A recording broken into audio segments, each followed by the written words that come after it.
ہاں غلام تھے بیچارے یا نوجوان تھے. نوجوانوں پر بزرگوں کو خود ہی حق حاصل ہوتا ہے جو چاہے کرے. اور غلام تو ملکیت ہوتا ہے, زندہ کر دے تبھی کوئی پوچھنے والا نہیں.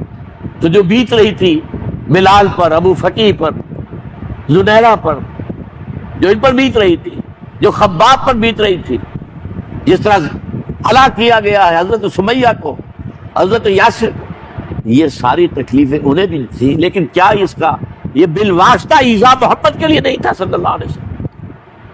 آپ کے ساتھی آپ کی جان صاحب ہیں, لیکن آپ ان سے بھی کیا کہیں, فصبروا فصبروا فصبروا.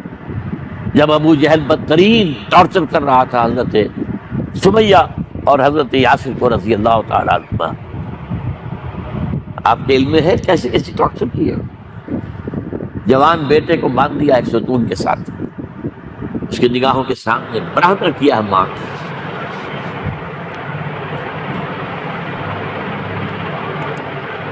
ہاتھ میں ایک مورتی ہے. جب تنگ آ گیا, ستا کر تنگ کر کے مار مار کے حضرت سمیہ کس سے مس نہیں ہو رہی, کہتا ہے تم ایک دفعہ کہہ دو سمیہ کہ ہاں اس مورتی میں بھی کچھ ہے, میں تمہیں چھوڑ دوں. انہوں نے ٹھیک کیا, برچھا مارا شرمگاہ کے اندر.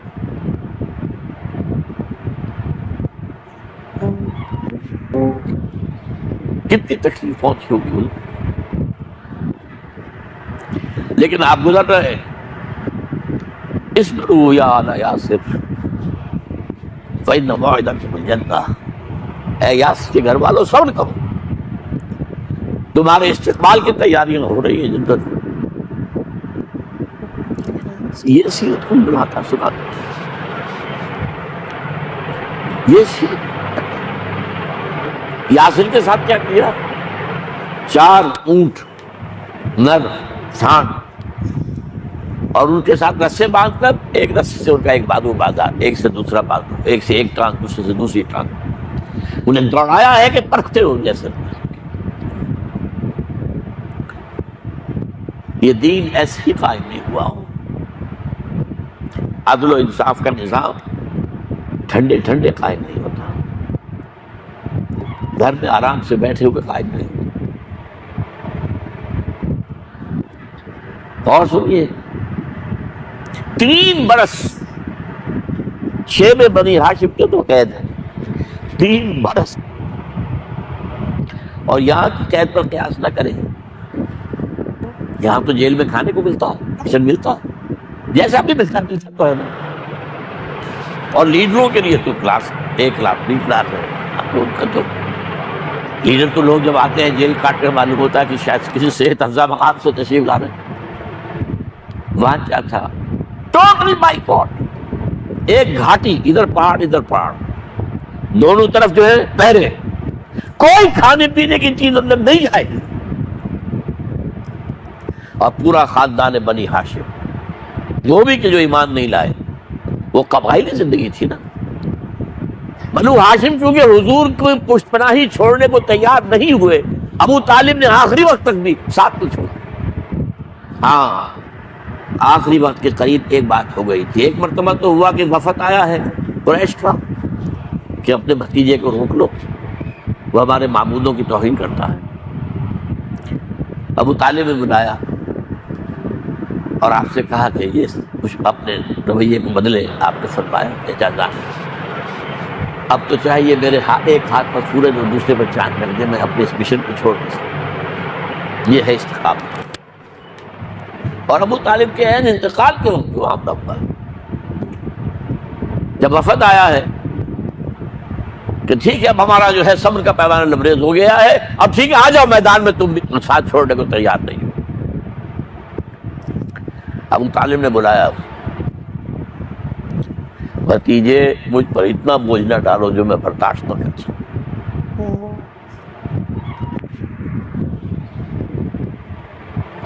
حضور کی آنکھوں میں آنسو آ گئے. چچا جان اب تو یا یہ بات پوری ہوگی یا میں اپنے آپ کو ختم کروں, اسی میں ختم ہو. 12 شیب بنی ہاشم میں 3 برس کے ساتھ میں گزرے ہیں. ٹوٹل بائیکاٹ، کوئی کھانے پینے کی۔ کچھ لوگ تھے شریف النفس، مثلاً حکیم بن حزام تھے رضی اللہ تعالیٰ، اور بعد میں ایمان لے آئے۔ حضرت خدیجہ کے وہ رشتہ دار تھے، وہ پہاڑ پر چڑھ کر ایک طرف سے رات کی تاریکی میں، دونوں دروازے تو بند ہیں، پہاڑ پر چڑھ کر چوٹی سے نیچے اتر کے کوئی چیزیں کھانے پینے کے لے آئے بس اللہ، کوئی اور ایک آدھ ہوگا ایسا۔ یہاں تک نوبت آئی ہے کہ بنی ہاشم کے یہ پھول جیسے بچے معصوم بھوک سے بلبلا رہے ہیں، اور اس کے سوا کچھ نہیں ہے کہ سوکھے چپڑے ابال کر اس کا پانی ان کے حلق میں ٹپکا دیا جائے۔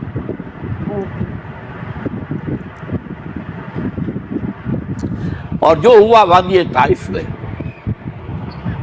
جب مکے والوں نے فیصلہ کر لیا کہ آپ قتل کر دو، ابو طالب بھی فوت ہو چکے ہیں، اب کوئی اندیشہ نہیں، کوئی خانہ جنگی شروع نہیں ہوگی، کوئی انٹرا ٹرائبل وار نہیں ہوگی، تو آپ طائف گئے ہیں۔ شاید وہاں کے 3 سردار تھے بڑے، اور یہ طائف اصل میں قریشی کا سمجھیے کہ یہ ان کا گرمیوں کا یہ صحت افزا مقام تھا۔ یہ تمام جو سردار تھے مکے کے، ان کی جائیدادیں وہاں کی، باغات تھے، اور وہاں کے بھی 3 سردار تھے، تو شاید ان میں سے کسی کو اللہ توفیق دے دے۔ وہاں گئے ہیں اور صرف ایک ساتھ ہیں، حضرت زید بن حارثہ، حضرت ابوبکر بھی ساتھ نہیں، سائے کی طرح ساتھ رہنے والا بھی ساتھ نہیں تھا۔ وہاں جا کر جو آپ نے تینوں سے بات کی ہے، تینوں نے وہ باتیں کہی ہیں جو کلیجے کو چیر جائیں۔ تمہارے سوا کوئی اللہ کو نہیں ملا تھا رسول بنانے، جاؤ چلے جاؤ۔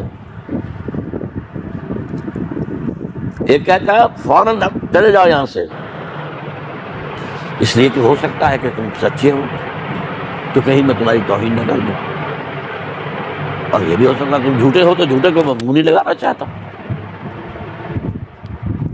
3 دن کی یہ سستی، اور اس میں کیا ہو رہا ہے، اسٹریٹ ارچنز جو کہلاتے ہیں ہمارے ٹھوکرے گلیوں کے، انہیں اشارہ کر دیا ذرا ان کی خبر لو، اب وہ پتھراؤ کر رہے ہیں۔ جیسے ہمارے ہاں کوئی آ جاتا ہے، کوئی نیم پاگل یا کوئی اور کسی طرح کا مست قسم کا آدمی، اور اس کے اوپر چھوکرے چاروں طرف ہو اور ستا رہے ہوں، یہ نقشہ تھا، اور طائف کی گلیاں تھیں، اور محبوب رب العالمین تھے۔ ادھر سے پتھر آ رہے ہیں تو زید بن حارثہ رکاوٹ بن گئے، لیکن پیچھے سے آ رہے ہیں، وہ کیسے روکیں گے؟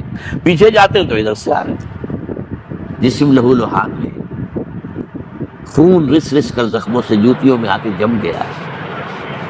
پھر وہاں سے آپ نکل کر گئے ایک باغ میں، تھوڑی سی پناہ لی ہے تھوڑی دیر کے لیے، جوتے بڑی مشکل سے اترے ہیں، خون جمع ہوا، اور وہ جو پھر دعا نکلی ہے آپ کی، وہ کلیجے کو چیر جانے والی ہے۔ اللہم الیک اشکو ضعف قوتی وقلت حیلتی وحوانی علی الناس، اے اللہ تیری جناب میں فریاد لے کر آیا اپنی قوت کی کمی کا، اپنے وسائل کی کمی کا، اور لوگوں میں جو رسوائی ہو رہی ہے۔ الا من تکلنی الا بعید یتجہمنی اور الا عدو ملکت امری، مجھے کس کے حوالہ کر دیا؟ مجھے دشمن کے حوالے کر دیا، جو چاہے میرے ساتھ کر دے۔ فریاد ہے کہ نہیں؟ بڑی زوردار فریاد ہے، بڑی زوردار، لیکن پھر مقام عبدیت کا ضرور ہوتا ہے۔ ان لم یکن علی غضب فلا ابالی،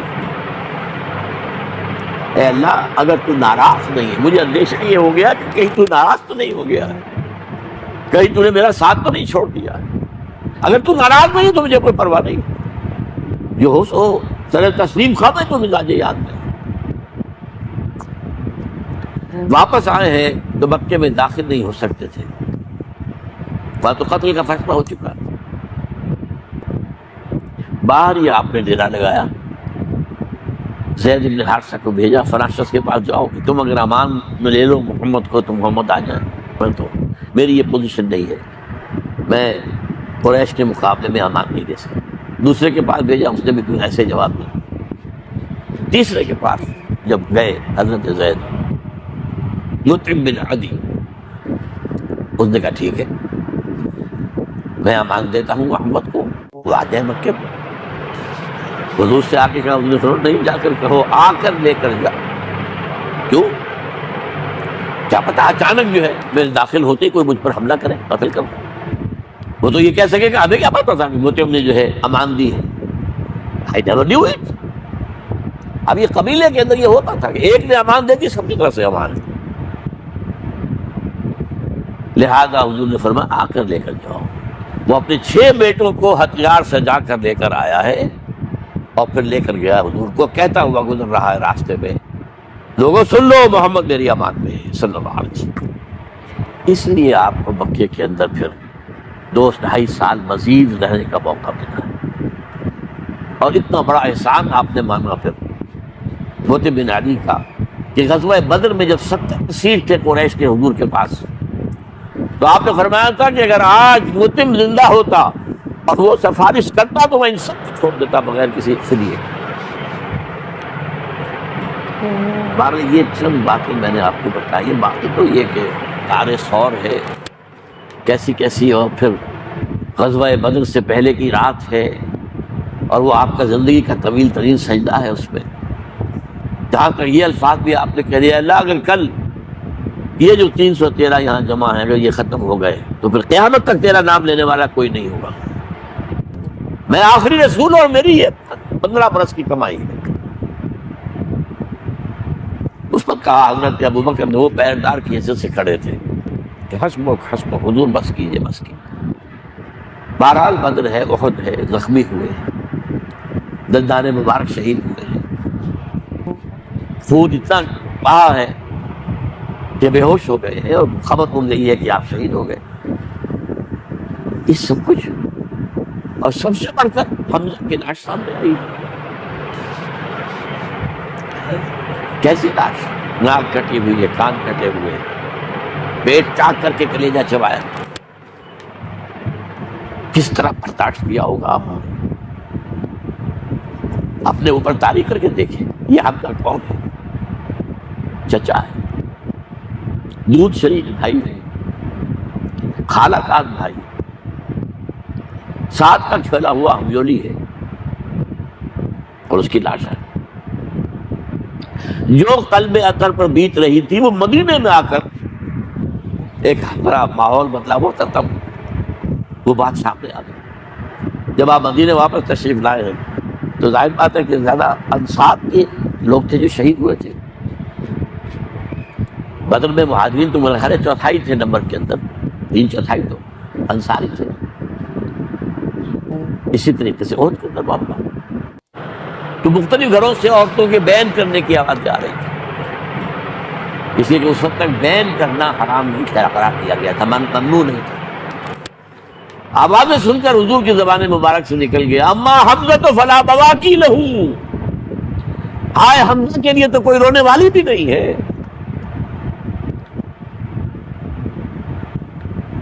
اس پر پھر صحابہ نے، انصار نے اپنے ہاں کی خواتین کو حضرت صفیہ کے ہاں جب اس کی بہن تھی، وہاں انہوں نے جا کے بھی تعزیت کی بہن کی۔ غزوہ احزاب کا آپ نے سنی لیا، اسوہ رسول پر نہ کیا باتیں چیز لوگوں میں مشہور ہو گئی۔ اسوہ کا لفظ آیا کہاں ہے قرآن میں؟ سورہ احزاب۔ وہ اسوہ کیا تھا؟ جب خندق کھودنے کا فیصلہ ہوا ہے تو خندق کھود رہی ہے، حضور بھی لگے ہوئے ہیں، بھاری بھاری پتھر اٹھا کر کندھے پر لا کر باہر پھینک رہے ہیں، پتھریلیں زمین تھی، ایک پتھر کسی سے ٹوٹا نہیں تھا، تو حضور نے جو ہے 3 دفعہ جو اس کو ضرب لگائی تب ٹوٹا ہے۔ لیکن یہ کہ کئی دن کے فاقے ہو چکے تھے، کھانے میں کچھ نہیں، پورا محاصرہ تھا، 12,000 کا لشکر گھیرے ہوئے، یہاں تک کہ آپ کو معلوم ہے کہ گھروں کے اندر بیت الخلا تو نہیں، باہر جاتے تھے قضاء، اس کا کوئی امکان نہیں تھا۔ شدید ترین آزمائش جو ہوئی ہے اس کا نتیجہ ایک طرف یہ نکلا کہ منافقین کا نفاق ان کی زبانوں پر آ گیا۔ قرآن مجید میں ہے یہ، انہی آیات میں ما وعدنا اللہ ورسولہ الا غرورا، ہمیں تو اللہ اور اس کے رسول نے دھوکہ دے کے بروا دیا۔ ہم سے کہا تھا کہ کیسر و کسریٰ کے خزانے تمہارے قدموں میں آئیں گے، اور حال یہ ہے کہ اب رفع حاجت کے لیے باہر نہیں جا سکتے، کھانے کو کچھ نہیں۔ اس وقت کچھ صحابہ آئے ہیں حضور صلی اللہ علیہ وسلم سے، دیکھیے فاقے سے قبر دوہری ہوئی جا رہی ہے، ہم نے اپنے پیٹوں پر پتھر باندھے، چادروں کے ساتھ پتھروں کسا ہوا ہے تاکہ قبر سیدھی ہو۔ حضور نے اپنا کرتا مبارک اٹھا کے دکھایا، 2 پتھر، یہ ہے اسوہ، یہ ہے آپ کی سنت، آپ کا اسوہ حسنہ۔ لیکن اس اسوہ حسنہ سے فائدہ کون اٹھا سکتا ہے؟ لقد کان لکم فی رسول اللہ اسوۃ حسنۃ لمن کان یرجو اللہ والیوم الآخر وذکر اللہ کثیرا۔ اسوہ تو اپنی جگہ ہے، قرآن میں ہدایت سب کے لیے، ھدی للناس، لیکن فائدہ اٹھائیں گے صرف متقین، ھدی للمتقین ہے سب کے لیے، اسوہ سب کے لیے ہے، لیکن استفادہ وہی کر سکے گا جو 3 شرطیں پوری کرے، اللہ اور یوم آخر پر ایمان اور اللہ کا ذکر کثرت کے ساتھ۔ بہرحال یہ میں نے آپ کے سامنے اس حوالے سے رکھا ہے، یہ اسوہ جو ہے حضور کا، یہ ہم پر اتمام حجت ہے۔